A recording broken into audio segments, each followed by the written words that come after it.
सजनों, माता एवं बहनों, दोस्तों, शोरगुल नहीं करेंगे, शांत बनाकर रखेंगे। हाँ दोस्तों, आज मैं हर्री समाज को चरण को दर्शन पाकर मैं धन हूं। जैसे इस लेकर मैं 3 बार माता जी को चरण को सेवा कर चुका। आज माता जी फिर से बुलाकर या हर्री बस्ती में मेरा लाई है। मैं इस समाज को गलत या सही भाषा में बोलूंगा, समाज को चरण में सौंप रहा हूं। दोस्तों, रामचरितमानस की बात है। जिस समय महामुनि विश्वामित्र जी कहां अयोध्या पहुंचे, महाराजा चक्रवर्ती दशरथ को दरबार में कुछ दिनों के लिए भगवान राम छोटे भाई लक्ष्मण को मंगनी किया।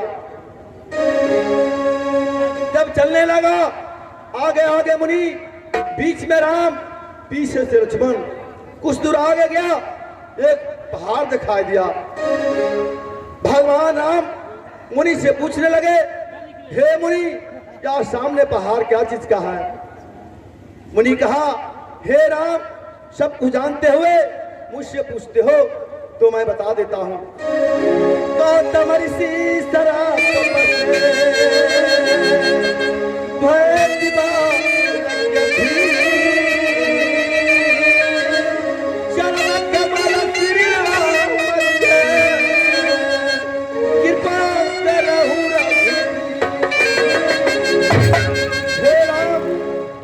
पहाड़ दिखाई देता है, यह है गौतम ऋषि की नारी अहिल्या।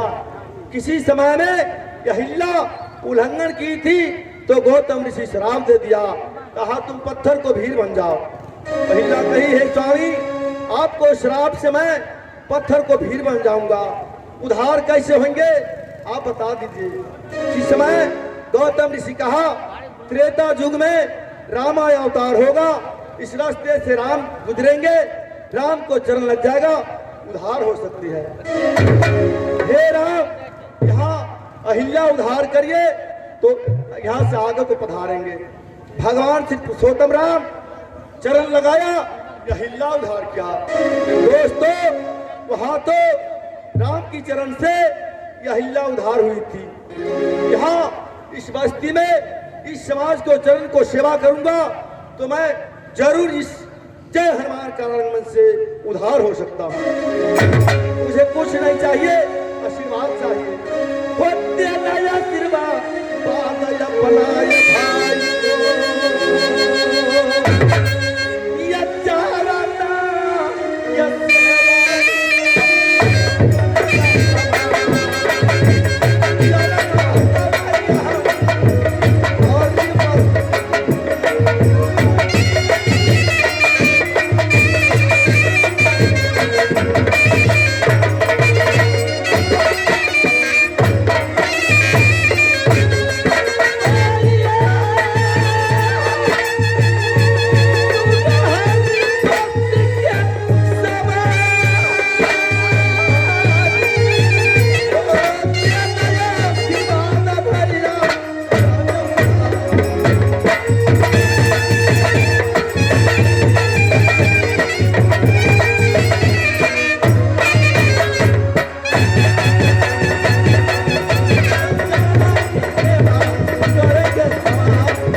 मारूंगा जंगीन महाराज। चल देखो भैया, ए पहले सुमरू माँ जगदम्बा को,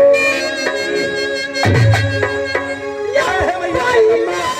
सुमरू माँ जगदम्बा को, बजरंग बली का नाम, फिर मैं सुमरू महादेव को, गुरु पिता माता को लेकर नाम, हे सातों बहनी दुर्गा मैया साखी नाम, हे साबुआ के लाजा मैया लेना है बचा।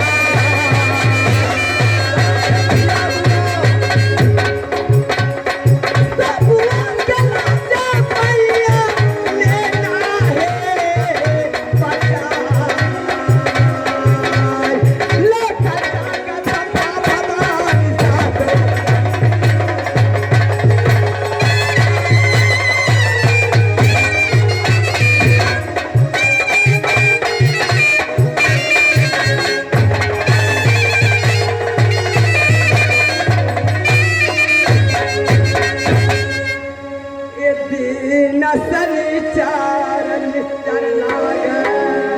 अच्छा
ब्राह्मण की जात, दाढ़ी चूड़ा का यार, द्वारे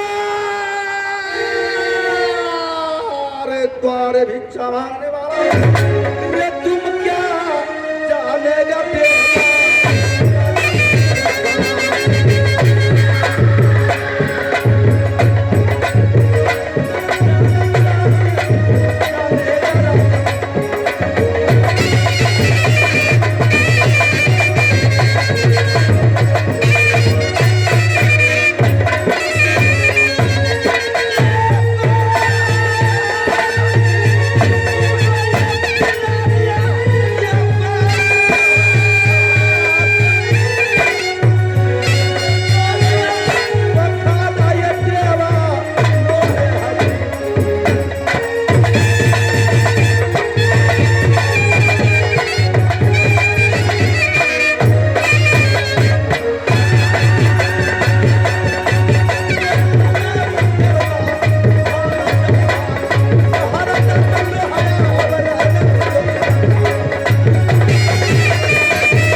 यात्रा करना चाहिए। मेरे मंत्री में सब लिखा हुआ है। मंत्री बतला रहा है रायपक पान समक दर्पण, मंगल कुछ कुछ धनिया यार पान, पुतक गुण बृहस्पति शुक्र का है दही सुहान, सन कहे अदरक के भाबा, नालग भदवा नाटिक सूर,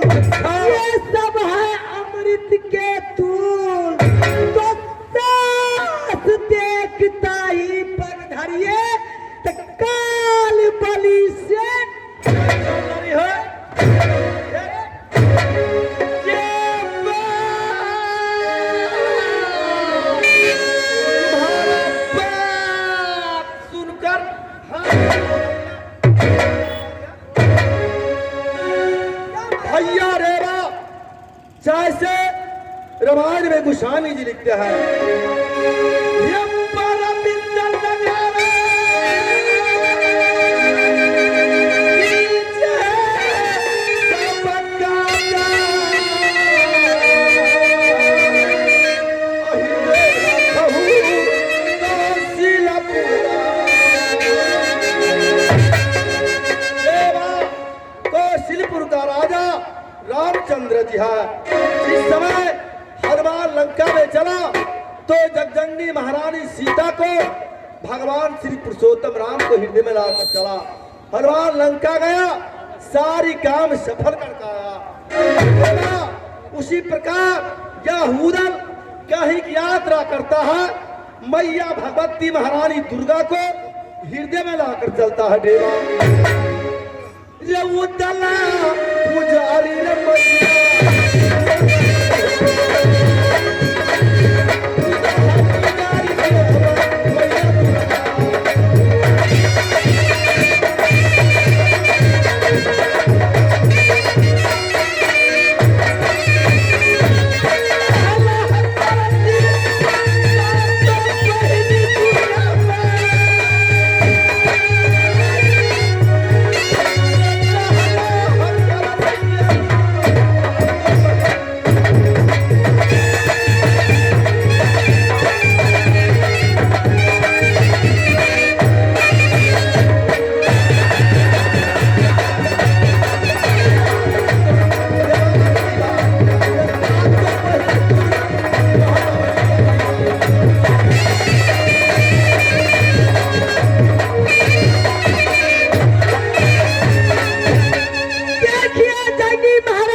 जंगी महाराज नगर मुहब्बा बंगला पर बैठ गवाइए। ठीक है देवा, तुम मेरा बचपन का दोस्त है, मैं तुम्हारा बात मान लेता हूँ। आज मैं मुहब्बा में गमाता हूँ, कल कहीं की यात्रा करूंगा। हाँ दोस्तों, मैं क्षमा चाहता हूँ। आज की खेल मेरी कंपनी ने की है, बांधोगर की लड़ाई। आप लोग अभी से लेकर सुबह 7 बजे तक बैठे रहिए, या यह पार्टी दिखाते रहेगा।